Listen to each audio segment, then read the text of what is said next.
Elisabeth survived. But she couldn't move very well.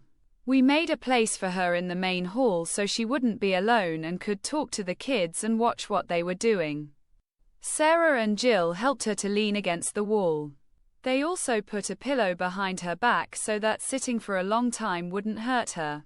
I brought her the breakfast that Sarah had made on a tray. And I put it on her feet. I sat down next to the bed and said, "I was very scared that day. I thought I had lost you. You were injured yourself, but you still came to my aid. I remember the moment you shot that monster. That act saved me." Jill joined us. I said, "We blew up those tanks, but I don't think it changed much in the main story. We didn't get to the lower floors. A lot of that company's products are free, and they were scattered everywhere. No, not much will change. That lab is destroyed now and no one can use it. The company must have other places for its research. We should look for them." Elisabeth said, "Is there any benefit in finding other buildings? We can't destroy all those creatures and the company has many facilities outside this city and elsewhere in the country.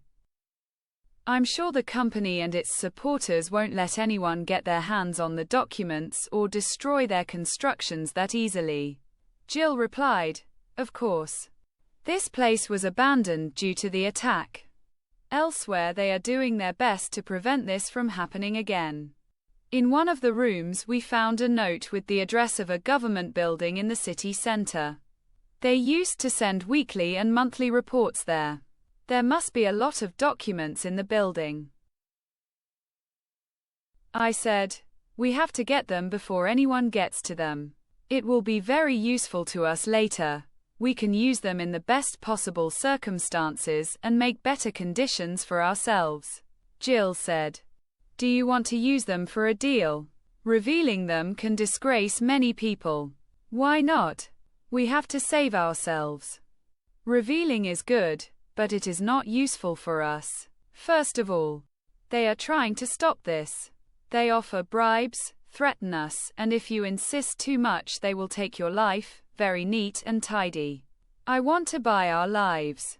Elisabeth smiled and said, "I agree too. We can make a deal for our lives." Jill said, "Anyway, we have to get them so we can do whatever we want with them." Elisabeth and I said together, "I agree." We all three laughed. John came forward and said, "Okay, what's going on here? The best girl?" Elisabeth, "Yeah, we were just bargaining. We made a deal." Jill said, "We need to go downtown. There's a government building holding documents related to the Future Company, or BTL, Biotechnology Laboratory. We're going to go get them. Downtown. We've got a tough road ahead of us. All the remaining groups are gathered around there. We can't get through them without a fight." Joseph said, "We need armored vehicles and heavy weapons, like cars loaded with bullets. We're dealing with hundreds or maybe more. There are military, paramilitary, police, and professionals among them. We can't take any chances. Underestimating them will end up being our downfall." I said, "Stefan and Sarah will stay with Elisabeth.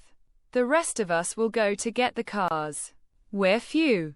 But the good thing is that we know each other and trust each other. More people are a great help. But they add people to us that we wish we hadn't seen."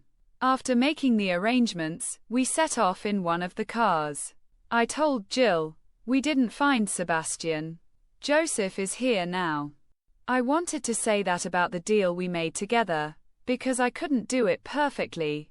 I don't expect anything. But if you can stay with us, or rather, stay with me. Our relationship wasn't very friendly. I'm a criminal and you're a cop. Wasn't it bad until now? And we got along.